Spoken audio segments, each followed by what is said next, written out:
రద్దు ట్రంప్కే చుక్కలు చూపించిన ఇండో అమెరికన్. సుంకాలతో భయపెట్టిన ట్రంప్ను వాదనలతో వణికించిన నీల్. ఎవరి నీల్ కత్యాల్? డొనాల్డ్ ట్రంప్ టెంపర్ను ఎలా దించారు?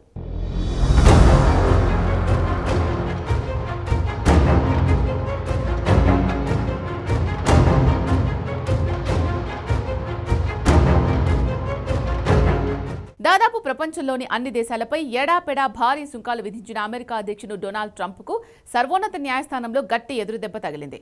అమెరికా చట్టసభల అనుమతి లేకుండా విధించిన ఆ సుంకాలను రద్దు చేస్తూ 9 మంది న్యాయమూర్తులతో కూడిన సుప్రీంకోర్టు ధర్మాసనం 6:3 మెజార్టీతో తీర్పు వెలువరించింది.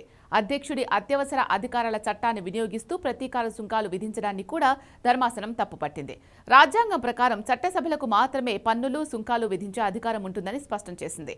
పన్నులు, సుంకాలు విధించే అధికారాన్ని రాజ్యాంగ నిర్మాతలు కార్యనిర్వాహక శాఖకు ఇవ్వలేదు అని మెజార్టీ తీర్పు రాసిన ప్రధాన న్యాయమూర్తి జస్టిస్ జాన్ రాబర్ట్స్ చెప్పారు. ప్రపంచ దేశాలను అడ్డగోలుగా తన సుంకాలతో ట్రంప్ తీవ్రంగా ఇబ్బంది పెట్టిన మాట ఎవరూ కాదు అనలేని నిజం. తాజా తీర్పు ప్రపంచం మొత్తానికి బిగ్ రిలీఫ్ అన్నమాట నిజం. కానీ ఇది అంత సులభంగా వచ్చిన ఫలితం కాదు. ఈ తీర్పు వెనుక ఒక రియల్ హీరో ఉన్నారు.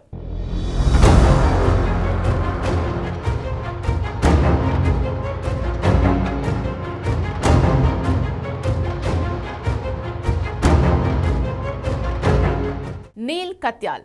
ఈ ఇండో అమెరికన్ పేరు గ్లోబల్ రేంజ్లో రీసౌండ్ ఇస్తోంది. ఎందుకంటే ప్రపంచం మొత్తానికి టెంపర్ చూపించిన ట్రంప్కు చుక్కలు చూపించింది ఇతడే. ప్రపంచాన్ని ట్రంప్ టారిఫ్స్ నుంచి సేవ్ చేసిన సూపర్ హీరో కూడా. ట్రంప్ విసిరిన ఈ ఆర్థిక సవాలు ఎదుర్కోవడానికి ఎంతో మంది వెనకాడుతున్న టైంలో నీల్ కత్యాల్ ఒక యోధుల్లా ముందుకొచ్చారు.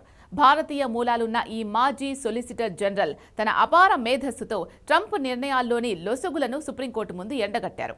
ఈ విజయం కేవలం అమెరికాకే పరిమితం కాలేదు. భారత్ వంటి అభివృద్ధి చెందుతున్న దేశాల ఎగుమతులపై ట్రంప్ విధించిన భారాన్ని తొలగించడంలో నీల్ కత్యాల్ పాత్ర అత్యంత కీలకం. అధికార గర్వంతో ప్రపంచాన్ని గడగడలాడించిన డొనాల్డ్ ట్రంప్ సామ్రాజ్యానికి ఒక న్యాయవాదిగా నీల్ కత్యాల్ కొట్టిన దెబ్బ సామాన్యమైంది కాదు. ఇండో అమెరికన్ గా నీల్ సాధించిన ఈ విజయం మేధస్సు ముందు అహంకారం ఎప్పుడూ తలవంచక తప్పదని నిరూపించింది. ట్రంప్ ఈ యుద్ధంలో విలన్ గా మిగిలిపోతే నీల్ కత్యాల్ ప్రపంచ వాణిజ్య రక్షకుడిగా, న్యాయ పోరాట వీరుడిగా చరిత్రలో నిలిచిపోతారు. కానీ ఎవరి నీల్ కత్యాల్? అంతటి ట్రంప్ను ఎలా ఢీకొట్టారు?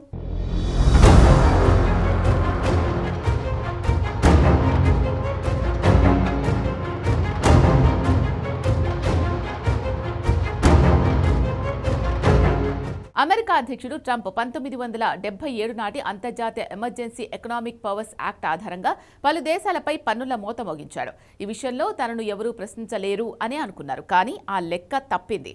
నాటి చట్టం గురించి పూర్తి అవగాహన ఉన్న నీల్ కత్యాల్ సీన్లోకి దిగారు. ఆ చట్టాన్ని సవాల్ చేస్తూ ట్రంప్కు వ్యతిరేకంగా న్యాయవాది వాదించారు. IEEPA ప్రకారం అసాధారణమైన ముప్పు ఉన్నప్పుడు మాత్రమే అధ్యక్షుడు ఈ అధికారాన్ని వాడాలి.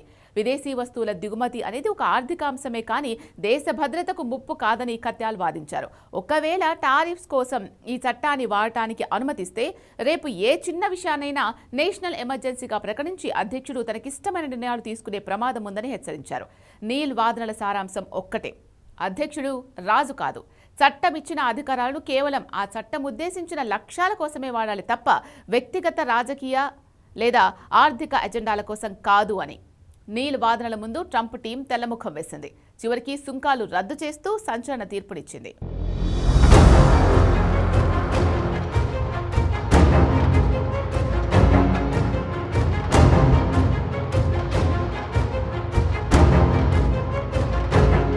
కెరియర్లో ఎక్కువగా రాజ్యాంగ కేసులే వాదించారు. డార్ట్ మౌత్ కాలేజ్, యేల్ లా స్కూల్లో నీల్ గ్రాడ్యుయేషన్ చేశారు.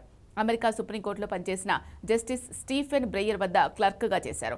2010లో నాటి అధ్యక్షుడు బరాక్ ఒబామా దగ్గర తాత్కాలిక సొలిసిటర్ జనరల్గా చేశారు. ఫెడరల్ ప్రభుత్వం, అప్పీలెంట్ కోర్టుల తరపున కేసులు వాదించారు. అమెరికా సుప్రీంకోర్టులో సుమారు 50కి పైగా కేసులను ఆయన వాదించారు. మైనార్టీ వర్గానికి చెందిన అడ్వకేట్లలో ఆయన రికార్డును బ్రేక్ చేశారు. ఇలా చెప్పుకుంటూ పోతే నీల్ సాధించిన విజయాలు అన్నీ ఇన్ని కావు. టారిఫ్స్ విషయంలో సాధించిన విజయం మాత్రం చారిత్రకంగా నిలిచిపోతుంది.